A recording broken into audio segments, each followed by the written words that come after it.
Friends, मैं मनीषा और मैं आप लोगों को अपने शॉर्ट्स में बता चुकी हूँ कि मेरे फादर अब मेरे साथ नहीं है इस दुनिया में।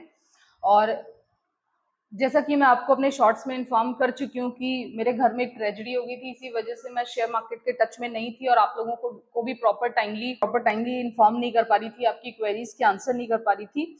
ऑलमोस्ट 1 वीक के बाद मैं स्टेबल हो पाई हूँ और मैंने फिर से सोचा कि मैं एक बार अपने पोर्टफोलियो पे थोड़ा नजर डाल लेती हूँ। एक्चुअली जो नॉर्मल डेज होते हैं तब तो मैं मतलब मेरा यही यूजुअल रहता है। जब से मेरा यूट्यूब चैनल स्टार्ट हुआ है मैं ऑलमोस्ट 1 वीक में अपना पोर्टफोलियो रिव्यू करती हूँ। और अब क्योंकि इधर मार्केट में भी काफी ज्यादा फ्लक्चुएशंस हुए हैं मेरे पीछे से, तो मैं स्टार्टिंग पहले निफ्टी से करती हूँ कि निफ्टी में क्या चल रहा है। देखो, निफ्टी में एक अच्छी बहुत ही शानदार रैली थी जहां निफ्टी 19,400 के एक स्ट्रॉन्ग सपोर्ट के साथ उसने 20,100 मतलब ऑलमोस्ट 700-800 पॉइंट्स की रैली दी है निफ्टी ने। लेकिन अब मुझे ऐसा लगता है नाउ ऑनवर्ड्स, अब अगर निफ्टी को आगे जाना है ना, तो उससे पहले निफ्टी एक बार ये 20,000 का सपोर्ट जरूर टेस्ट करने आएगा। अगर आप किसी तरह की चीजें खरीदने से मिस कर रहे हैं तो आपको निफ्टी एक मौका शायद देगा अभी, क्योंकि ये 700-800 पॉइंट्स की रैली लगातार एक रैली है और इस रैली को सस्टेन करने के लिए एक बार इसका एक सपोर्ट मुझे लगता है कि शायद टेस्ट होने के लिए आएगा। और वैसे मैंने छोटा छोटा पार्ट्स में कई जगह खरीदारी करी थी लास्ट फ्यू डेज में। और अब मैं नाउ ऑनवर्ड्स अपने शेयर मार्केट की शुरुआत सबसे पहले करूंगी अपने पोर्टफोलियो रिव्यू के साथ कि मेरे पोर्टफोलियो की क्या कंडीशन है, कौन कौन जो शेयर्स मेरी वॉच लिस्ट में है, जो शेयर मेरे पोर्टफोलियो का हिस्सा है, मैं उन शेयर्स के साथ शुरुआत करूंगी और उन शेयर्स में क्या चल रहा है और वहां क्या होने वाला है, मैं उन स्टॉक्स के बारे में आपसे यहाँ बात करना चाहूंगी। पोर्टफोलियो खुला हुआ है, ज़रोधा में मेरा पोर्टफोलियो है। किसी भी तरह की कोई रिकमेंडेशन नहीं होगी किसी को। मैं बताने जा रही हूँ मैं अपना पोर्टफोलियो को रिव्यू करते वक्त मेरे दिमाग में क्या चल रहा होता है, मैं क्या चीजें देखती हूँ जिससे कि मुझे अपने लेटेस्ट डिसीजंस लेने में थोड़ा इजी होता है। तो सबसे पहले मैं बात करना चाहूंगी अपने लेटेस्ट जिन शेयर्स पे मैं बात कर रही थी आपसे गुजरात स्टेट फर्टिलाइजर कॉर्पोरेशन। इस शेयर ने 191 तक का हाई देने के बाद में फिर इसकी क्या था ना कि एक्स डेट थी 7 सितंबर को, एक्स डेट थी, 10 रुपए का डिविडेंड अनाउंस हुआ था।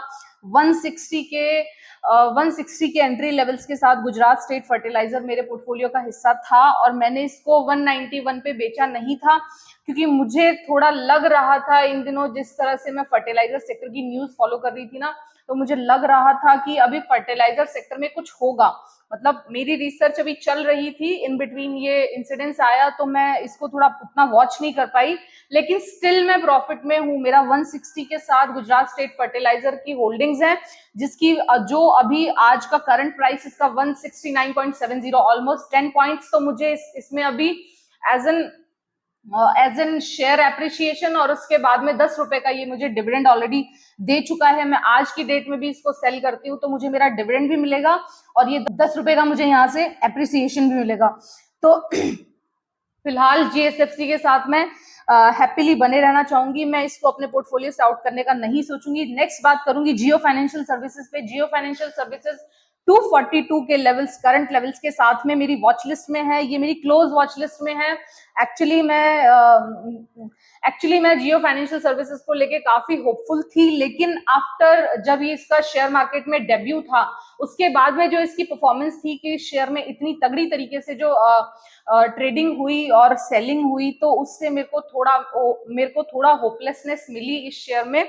तो अभी तक फिलहाल मैंने इसको बाय नहीं किया है, फिलहाल ये मेरी वॉच लिस्ट में रहेगा। मैं इसको थोड़ा और वॉच करके देखना चाहूंगी कि यहाँ क्या, जब तक ये शेयर अपने आप को सेटल नहीं कर लेता तब तक मैं जियो फाइनेंशियल सर्विसेज में एंट्री नहीं लूंगी। नेक्स्ट बात करूंगी टाटा पावर। टाटा पावर भी मेरी क्लोज वॉच लिस्ट में था इन दिनों। इस शेयर में एक अच्छी रैली थी, ये शेयर लगभग 220 रुपए से लेके इस शेयर ने 274-275 तक की रैली रिसेंट टाइम्स में दी है, लेकिन मेरे पास क्योंकि ये शेयर बहुत नीचे से ऑलरेडी था, 205 रुपए से मेरे पास ये शेयर ऑलरेडी था और मैं इसमें सेकंड स्टेक बाय करना चाह रही थी, लेकिन फिलहाल मुझे टाटा पावर से कहीं ज्यादा better script for long term और थोड़ा पीसफुली मेरे को ऐसा लग रहा था कि कुछ और शेयर्स हैं, तो इसमें मैंने थोड़ा सा अभी अपना सेकंड स्टेक बाय नहीं किया था। मैं अपने फर्स्ट स्टेक के साथ टाटा पावर में फिलहाल बनी हुई हूँ। अभी इसको बेचने का फिलहाल मेरा कोई इरादा नहीं है। अभी मैं इसको थोड़ा स्टडी करके कि यहाँ टाटा पावर में क्या न्यूज चल रही है, क्या लेटेस्ट अपडेट्स आ रही है, उस अकॉर्डिंग अपना डिसीजन जल्दी ही लूंगी और टाटा पावर में मेरा क्या डिसीजन होगा मैं आप लोगों को अपने अपने प्लेटफॉर्म पे बता दूंगी। नेक्स्ट मैं बात करूंगी ग्रासिम इंडस्ट्रीज। जैसा कि मैं अपने वीडियोस में लगातार आप लोगों को बताते आ रही हूँ कि जितने भी पेंट्स के शेयर हैं और खास करके ग्रासिम इंडस्ट्री पेंट्स और सीमेंट्स दोनों को बहुत अच्छे से डील करता है, तो उन दोनों चीजों को लेके ग्रासिम इंडस्ट्री मेरी जो बाइंग्स है, जो मेरा बाइंग एवरेज है वो तो 1650 के आसपास है। मैंने अलग अलग लेवल्स पे एक्चुअली एक बार मैंने 1720-30 के आसपास भी ग्रासिम इंडस्ट्री में पोजीशन बनाई है। फिर ये शेयर नीचे आया था तो 1500 पे भी मैंने ग्रासिम इंडस्ट्रीज में स्टेक लिया है और फिलहाल ग्रासिम इंडस्ट्री 1931 रुपए पे ट्रेड कर रहा है। मैंने ये जो 6-7 दिन पीछे मार्केट नहीं देखा उसमें ग्रासिम इंडस्ट्री ने अच्छा खासा परफॉर्म करके दिखाया है। इस शेयर को मैं एटलीस्ट अभी दिवाली तक रखने वाली हूँ। दिवाली तक मुझे इस शेयर को निकालने का भी कोई इरादा नहीं है, मैं इसमें अभी बनी रहूंगी। नेक्स्ट बात करूंगी ई क्लर्क सर्विसेज। ई क्लर्क सर्विसेज को मैं लगातार अपने 1320-1350 रुपए के आसपास से बाय करके चली हुई हूँ मैं इस शेयर में। IT KPO services, IT KPO की ये कंपनी है और फिलहाल इसका प्राइस 1770 रुपए है और इधर इस शेयर ने पीछे कुछ दिनों में काफी अच्छा परफॉर्म किया है। तो अभी देखती हूँ कि मुझे इसमें क्या करना है। अभी मुझे इसको सेल करने का कोई इरादा नहीं है। फिलहाल मैं देखूंगी कि आईटी सेक्टर में क्या चल रहा है और उसमें मुझे क्या करना है। नेक्स्ट बात करूंगी इंडिगो का शेयर। इंडिगो का शेयर मैं आपको लगातार बताते आ रही हूँ कि मैं इंडिगो के शेयर को लेके थोड़ा अच्छी की इंडिगो का शेयर अगर आपका व्यू अगले 5 साल 10 साल का है इस शेयर को लेके, तो उस कंडीशन में एक तरह से बड़ा शेयर बड़ी कंपनी को लेके इंडिगो का शेयर मेरे इस वक्त पर्सनल फेवरेट्स में से है। इसको मैं थोड़ा लॉन्ग रखना चाहूंगी। सबसे फर्स्ट एंट्री मैंने इसमें 2020-30 रुपए पे बनाई थी और उसके बाद में अभी सेकेंड एंट्री मैंने इसमें 2450 रुपए पे बनाई है। मेरे किसी भी शेयर में आपको किसी भी तरह की कोई बाइंग और सेलिंग रिकमेंडेशंस नहीं है। इस शेयर में मैं थोड़ा लॉन्ग बने रहना चाहूंगी। लॉन्ग टर्म व्यू के हिसाब से मैंने इंडिगो को लिया है। अभी शॉर्ट टर्म 3 महीने या 6 महीने वाला ये शेयर नहीं है। मेरे पोर्टफोलियो में अलग अलग हर तरह की कंपनी अलग अलग टाइम स्पैन के लिए मैं लेती हूँ। कुछ कंपनीज को मैं अगले 3 महीने के व्यूज से देखती हूँ, कुछ को 6 महीने के और कुछ को 2 साल और कुछ को 5 साल। तो इंडिगो के शेयर में मेरा व्यू अगले शायद 3-4-5 साल का है। मुझे इसमें बेचने की किसी भी तरह की कोई जल्दी नहीं होगी। फिलहाल कंपनी प्रॉफिट में है और मुझे इनके बिजनेस मॉडल में भी काफी प्रॉफिटेबिलिटी दिखाई देती है। मुझे किसी तरह की कोई प्रॉब्लम नहीं दिखाई देती। नेक्स्ट बात करूंगी, मैं इन दिनों आप लोगों से काफी बार कहते जा रही हूँ कि मैं ऑटो पार्ट्स की कंपनीज को लेके काफी पॉजिटिव हूँ इन दिनों में और इसी के चलते संवर्धन मदरसन सुमी में मैंने अपना स्टेक बनाया है 95 से 100 की रेंज मुझे संवर्धन मदरसन सुमी में स्टेक लेने के लिए, स्टेक ऐड करने के लिए, फ्रेश पोजीशंस बनाने के लिए फॉर लॉन्ग टर्म, अगर आपका व्यू 6 महीने 1 साल का है तो उसके लिए संवर्धन मदरसन सुमी मुझे बहुत अच्छा लगता है और फिलहाल इसी कंपनी में मैंने अपना नया फ्रेश इन्वेस्टमेंट बनाया है। ये रेंज इस शेयर के लिए एक स्ट्रॉन्ग सपोर्ट जोन का काम करेगी। मुझे नहीं लगता कि कितनी भी बुरी से बुरी मार्केट कंडीशन में 95 के आसपास का सपोर्ट मदरसन संवर्धन सुमी तोड़ने वाला है। नेक्स्ट बात करूंगी ABC capital, Aditya Birla capital पे मैं मल्टीपल लेवल्स पे एंटर्ड हूं और आदित्य बिरला कैपिटल ने बुरे से बुरे मार्केट में भी मेरे सेंटिमेंट्स को हर्ट नहीं किया। ये मेरे बाइंग से ऊपर ही चलता है या आसपास रहता है और फिलहाल आदित्य बिरला कैपिटल ने 180 का स्ट्रॉन्ग सपोर्ट मेंटेन किए हुए है और मेरा इसमें व्यू कम से कम 1 साल का है। मैं इसमें रुकूंगी। इसमें मैंने अच्छा खासा स्टेक लिया हुआ है और फाइनेंस सेक्टर की इस कंपनी के साथ मैं थोड़ा पॉजिटिव व्यू रख के चलती हूँ। मुझे इसमें अभी लॉन्ग बने रहने में कोई किसी भी तरह की दिक्कत नहीं है। मैं इसमें बनी रहूंगी। नेक्स्ट बात करूंगी महाराष्ट्र बैंक में मैं आप लोगों को लगातार कहते आ रही हूँ कि अगर आपको दिवाली वाली रैली का अगर रैली को एंजॉय करना है तो आपके पास कोई ना कोई बैंकिंग सेक्टर का शेयर होना चाहिए। मेरे पोर्टफोलियो का हिस्सा फिलहाल बैंक ऑफ महाराष्ट्र है, जिसको कि मैंने 34 पे बाय किया था और फिलहाल इसका प्राइस 43.95 है। बैंक ऑफ महाराष्ट्र मेरे पोर्टफोलियो का हिस्सा लगभग पिछले 1 महीने से है। ऑलमोस्ट 1, 2, 3, 4 अगस्त के आसपास मैंने इसमें अपना स्टेक बाय किया था। उसके बाद इसमें मैंने सेकंड स्टेक भी बाय किया है और फिलहाल एक अच्छे खासे टारगेट के लिए किसी भी तरह का कोई बाइंग सेलिंग रिकमेंडेशन नहीं है। बैंक ऑफ महाराष्ट्र में मैं बने रहूंगी। मुझे इस बैंक के साथ अपने अपने पोर्टफोलियो मुझे इस बैंक के साथ अपने फाइनेंसेस सिक्योर्ड और सेफ लगते हैं। मुझे कोई दिक्कत नहीं है इस बैंक के साथ बने रहने में। किसी भी तरह की सेलिंग की या प्रॉफिट बुकिंग की मैं अभी जल्दी नहीं करूंगी। का शेयर बीपीसीएल के शेयर पे मैंने 350 पे एवरेजिंग की है। मुझे ऐसा लगता है कि क्रूड वाला जो मैटर अभी चल रहा था, मैं देखती हूँ कि क्रूड में अभी क्या चल रहा है, लेकिन मुझे ऐसा लगता है कि क्रूड वाला मैटर बहुत लॉन्ग टर्म तक सस्टेन नहीं करेगा। थोड़े बहुत टाइम में ये चीज रिजॉल्व होनी चाहिए और भारत पेट्रोलियम कॉर्पोरेशन को प्रॉफिट्स आने चाहिए। 345 के स्ट्रॉन्ग सपोर्ट जोन के साथ मैं बीपीसीएल में फिलहाल तो पॉजिटिव रहूंगी। मैंने इस शेयर में मल्टीपल लेवल्स पे एवरेजिंग की है और जब जब भी ये शेयर नीचे आएगा मैं इस शेयर में एवरेजिंग करने की कोशिश करूंगी। किसी भी तरह का मैं इसमें कोई मुझे इसमें डर नहीं है। नेक्स्ट बात करूंगी Indus towers. Indus towers tower की कंपनी है, लेकिन इसके साथ प्रॉब्लम क्या है कि अब नेक्स्ट अपकमिंग टाइम आने वाला है 5G सर्विसेज का। तो ऐसी कंडीशंस में इंडस टावर जैसी कंपनीज को थोड़ा प्रॉब्लम होने के चांसेस हैं और इसी वजह से ये शेयर काफी नीचे पे जाके भी आया था, लेकिन फिलहाल इस शेयर ने थोड़ा अपने आप को संभाला है। ऑलमोस्ट 170 के आसपास से मैंने अपने न्यूज सेक्शन में इंडस टावर के लिए आप लोगों को बताया था कि इंडस टावर का शेयर के लिए 170 के आसपास के लेवल्स फिलहाल 170 के आसपास के लेवल्स एवरेजिंग के लिए बहुत अच्छे थे।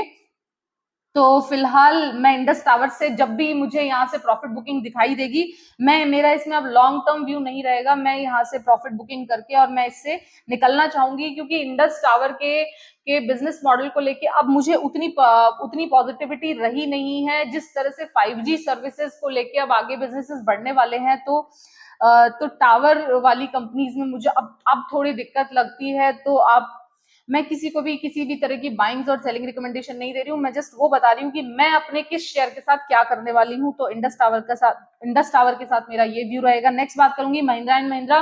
महिंद्रा एंड महिंद्रा मेरे स्ट्रॉन्ग पोर्टफोलियो का हिस्सा है, जो कम से कम अगले मैं 8 महीने या 1 साल और रखना चाहूंगी। अभी मेरे को इसमें कोई दिक्कत नहीं है। महिंद्रा एंड महिंद्रा शेयर के साथ में मेरी मल्टीपल लेवल्स पे मेरी बाइंग्स हैं और इसमें मुझे किसी भी तरह की कोई दिक्कत नहीं है। फिलहाल इसका रेट फिलहाल इसका प्राइस चल रहा है 1566 रुपए। नेक्स्ट बात करूंगी पतंजलि का शेयर। पतंजलि का शेयर 1309 रुपए के साथ मेरे लॉन्ग टर्म पोर्टफोलियो का हिस्सा बना रहेगा। किसी भी तरह की बेचने की जल्दी मुझे पतंजलि में नहीं रहेगी, क्योंकि मैं इनके बिजनेस को लेके थोड़ा पॉजिटिव हूँ। किसी भी शेयर में आप लोगों को बाइंग्स और सेलिंग रिकमेंडेशन नहीं है। आज जब भी शेयर मार्केट काफी दिनों के बाद ओपन करती हूँ, तो मेरा सबसे पहली नजर जाती है मेरे पोर्टफोलियो की, कि मेरे पोर्टफोलियो को मैं एक बार देखती हूँ। तो वही मैं आज आप लोगों के सामने कर रही हूँ कि मैं बारे में आपको प्रेजेंट कंडीशन बता रही हूँ कि प्रेजेंट कंडीशन क्या है उनकी और आगे मैं उनमें क्या करने वाली हूँ। नेक्स्ट बात करूंगी मान्यवर वेदांत फैशन। ब्राइडल अपैरल सेक्टर में वेदांत फैशन का नाम एक अच्छा खासा नाम है। अच्छे बड़े बड़े सुपरस्टार इसका एड इस वक्त कर रहे हैं। तो मैं मान्यवर में मेरे लॉन्ग टर्म व्यूज हैं, कम से कम 1-2 साल में इस शेयर को रखना चाहूंगी और मुझे ऐसा लगता है कि ये शेयर अच्छा परफॉर्म करना चाहिए। ये जब भी नीचे आता है, इस वाले शेयर में मैं केवल अभी अक्यूमुलेशन मोड में हूँ। करना चाहूंगी इंडियन होटल। इंडियन होटल का शेयर मेरे पास 270 से मैं इसमें कंटिन्यूस बायर हूँ। अलग अलग लेवल्स पे मैंने इसमें अक्यूमुलेट किया है, इस शेयर को एवरेजिंग की है और फिलहाल इंडियन होटल का शेयर 423 रुपए पे चल रहा है और इंडियन होटल ने मुझे ऐसा लगता है 430 के आसपास का हाई भी बनाया था। इंडियन होटल को लेके मुझे अभी कोई प्रॉब्लम नहीं है, मैं इस शेयर में बने रहूंगी। और अभी G20 को लेके इस शेयर में काफी हलचल थी। एक बार ये शेयर 380 रुपए के आसपास आया था, तब मैंने अपने चैनल पे, यहाँ यूट्यूब चैनल पे बताया था कि 380 के लेवल्स इंडियन होटल में एवरेजिंग करने के लिए, फ्रेश एंट्री करने के लिए बेस्ट बाय लेवल्स हैं। मतलब किसी भी मेरी तरफ से अगर मैं होती, मुझे फ्रेश इन्वेस्टमेंट करना होता, तो 380 रुपए के लेवल्स बहुत अच्छे लेवल्स थे इंडियन होटल्स में। और और अब मैं देखना चाहूंगी कि मुझे, वैसे इंडियन होटल्स में मेरा एक बड़ा स्टेक है, किसी को भी बाइंग सेलिंग रिकमेंडेशन है नहीं। देखते हैं कि अब now onwards ICC cricket world cup के साथ इंडियन होटल के शेयर के लिए अभी पॉजिटिविटी लगातार बनी हुई है। किसी भी होटल इंडस्ट्री में मुझे अभी अगले 5-6 महीने किसी भी तरह की प्रॉब्लम दिखाई नहीं दे रही। बाकी देखते हैं किस तरह से सिनेरियो डेवलप होते हैं और क्या करना है यहाँ पे। आरती फार्मा, मेरे को वो आरती इंडस्ट्री का डीमर्जर हुआ था और उसके अगेंस्ट जो थोड़े से शेयर मिले थे आरती फार्मा के, मतलब आरती इंडस्ट्री का डीमर्जर हुआ था, इनका केमिकल बिजनेस और फार्मास्यूटिकल बिजनेस अलग अलग हुआ था, और उसमें मुझे आरती फार्मा के कुछ शेयर्स मिले थे। लेकिन आरती फार्मा में मैं उतना अभी, मतलब इसमें मेरा न्यूट्रल स्टांस है, मुझे कुछ नहीं करना, ना इसमें मुझे कोई स्टेक ऐड करना है, ना ही मुझे इसमें कोई किसी भी तरह का इंटरेस्ट है। फिलहाल ये शेयर मेरे पोर्टफोलियो का हिस्सा है। देखती हूँ, काफी बढ़ा है इन दिनों में, काफी तेजी से, लेकिन क्योंकि बहुत बड़ा स्टेक मेरा इसके पास नहीं है, मेरे पास इसका नहीं है। 10 शेयर्स हैं मेरे पास आरती फार्मा के, तो मुझे कुछ खास फर्क नहीं पड़ता आरती फार्मा में क्या चल रहा है। देखते हैं इसमें क्या करना है। नेक्स्ट बात करूंगी steel authority of India limited. Steel authority of India limited मुझे ऐसा लगता है 92 के सपोर्ट लेवल्स के साथ में फिलहाल अपने आप को मेंटेन करके रखेगा, चाहे जैसी मार्केट कंडीशन हो। लेकिन अब जिस तरह से इस शेयर में तेजी आई है, जिस तरह से इस शेयर में बाइंग्स हुई है, मुझे ऐसा लगता है कि ये शेयर अब नाउ ऑनवर्ड्स अच्छा परफॉर्म करना चाहिए। अपने न्यूज सेक्शन में मैं लगातार आप लोगों को बताते आ रही हूँ कि मेटल सेक्टर जितना भी है इस वक्त, सारे के सारे मेटल सेक्टर अक्यूमुलेशन जोन में है। थोड़ा थोड़ा उनमें स्टेक आप हर लेवल्स पे बाय करके चल सकते हो। मेटल सेक्टर में आगे तेजी रहेगी, अगले 1 साल 2 साल मेटल सेक्टर के लिए बहुत अच्छा है। आपका जो भी फेवरेट मेटल सेक्टर की कंपनी है, आप उसमें अपना छोटा छोटा स्टेक एसआईपी मोड में देख सकते हैं। बाइंग सेलिंग रिकमेंडेशन किसी भी चीज की नहीं है। मेरे पर्सनल पोर्टफोलियो का हिस्सा steel authority of India limited है, तो मैं उसमें बता रही हूँ कि मैं उसमें क्या कर रही हूँ। तो मैं यही बता रही हूँ कि मैं steel authority of India limited by on dips वाला केस है, मतलब जब भी ये मुझे नीचे मिलेगा तब मुझे इसे खरीदने का मन करेगा। और फिलहाल तो मुझे नहीं लगता कि ये शेयर 92 का सपोर्ट लेवल तोड़ना चाहिए। मुझे लगता है कि 92 के सपोर्ट लेवल्स के साथ में Indian hotel steel authority of India limited का शेयर मेंटेन करेगा खुद को। और जैसे जैसे अपनी इकोनॉमी ग्रोथ करेगी, जैसे जैसे इकोनॉमी रिवाइव करेगी, जितने भी मेटल सेक्टर के शेयर्स हैं, मुझे ऐसा लगता है उनमें चाल बनी रहेगी। नेक्स्ट बात कर लेती हूँ वेदांता पे भी। वेदांता में काफी टाइम से प्रॉब्लम चल रही है, और अभी वेदांता में कुछ किसी तरह की देखो, ये शेयर 235 के आसपास बहुत टाइम से अपने आप को कंसोलिडेट कर रहा है, मतलब 235 का लेवल्स में ये शेयर टिका हुआ है पिछले 1-1.5 महीने से। तो अब देखती हूँ किस तरह की संभावनाएं इस शेयर में जनरेट हो रही हैं अगले 1-2 महीने में। वेदांता में क्या होने वाला है, इसको मुझे थोड़ा डिटेल स्टडी करना पड़ेगा, और मैं संभावनाएं कोशिश करूंगी कि क्या वेदांता में इन लेवल्स पे एवरेजिंग बन रही है। जिन लोगों ने भी ऊपर पे वेदांता लिया हुआ है, क्या वो इन लेवल्स पे वेदांता जैसे शेयर में जहां पे थोड़े खतरे भी मौजूद हैं, क्या वो लोग इस शेयर में थोड़ा बहुत इस वक्त एवरेजिंग करके चल सकते हैं। मैं अपने आने वाले अपकमिंग न्यूज सेक्शन में आप लोगों को इस शेयर के बारे में जानकारी दे दूंगी। क्यों आरवीएनएल बहुत ही तेजी से भाग रहा है, और क्यों भाग रहा है, कब तक भागेगा, कुछ नहीं पता, कोई सिर पैर नहीं है। और जिन लोगों के पास भी आरवीएनएल है वो अकॉर्डिंगली डिसीजन ले। मैं इस तरह के शेयर्स में इसीलिए एंट्री नहीं करती हूँ क्योंकि इस तरह के शेयर्स जो बिना रीजंस भागते हैं ना, उनमें क्या समस्या रहती है ना कि वो भागते हैं जब तक भागते हैं, लेकिन जब वो रुकते हैं और जब वो गिरना शुरू होते हैं ना, तो वो आपको अगले 4-5 साल तक के लिए भी ट्रैप करके छोड़ देते हैं उन हाई प्राइसेस पे। तो अगर आप इन लेवल्स पे 170 के लेवल्स पे आरवीएनएल में एंट्री करने जा रहे हैं, तो आप देख लें, सोच लें, मतलब अगर आपके पास इतना टाइम है कि आप इस शेयर पे बहुत ज्यादा तेज नजर रख सकते हैं, 24 घंटे इस शेयर की हर छोटी बड़ी खबर को ट्रैक कर सकते हैं, शेयर मार्केट में ट्रेडिंग के चार्ट्स अच्छे से फॉलो करना जानते हैं, तो आप आरवीएनएल के शेयर को डेफिनेटली ट्रेड करके चल सकते हैं। लेकिन जो न्यू कमर्स हैं, नए इन्वेस्टर्स हैं, छोटे छोटे ट्रेडर्स हैं, उन लोगों को मुझे ऐसा लगता है कि इस तरह के शेयर से थोड़ा दूर रहना चाहिए। पॉसिबिलिटी ज्यादा रहती है कि आप प्रॉफिट्स की बजाय लॉस बुक करके बैठ सकते हो। यहाँ पे करूंगी एचएएल का शेयर, हिंदुस्तान एरोनॉटिक्स लिमिटेड, 3958 के साथ ये शेयर फिलहाल मेरे पोर्टफोलियो में नहीं है। 3900 में मैंने इसमें प्रॉफिट बुक कर लिया था और इस शेयर में 29 सितंबर को 1:2 पे इसका बोनस इशू 1:2 पे ये शेयर स्प्लिट होने वाला है। तो स्प्लिट होने के बाद देखते हैं ये शेयर का प्राइस क्या आएगा और उसके बाद में एचएल में नेक्स्ट जाके मेरा डिसीजन होगा कि क्या करना है इसमें। फिलहाल ना तो मैंने इसमें डिविडेंड के लिए इस शेयर में मैं रुकी हूँ और ना ही इस शेयर में मैंने स्प्लिट के लिए इस शेयर में मैंने बने रहना उचित समझा। तो फिलहाल एचएल के शेयर से मैंने अपना से एग्जिट कर लिया था और अब जो नेक्स्ट मेरा इसमें जो भी डिसीजन होगा वो आफ्टर स्प्लिट होगा, तब तक मैं इसमें कुछ नहीं करूंगी। नेक्स्ट बात करूंगी ओरिएंट सीमेंट से मैंने 190 पे एग्जिट कर लिया था और फिलहाल ये शेयर कंसोलिडेट कर रहा है एक रेंज में। लेट्स सी उस रेंज में ये क्या करता है, वो रेंज मेंटेन कर पाता है या तोड़ता है।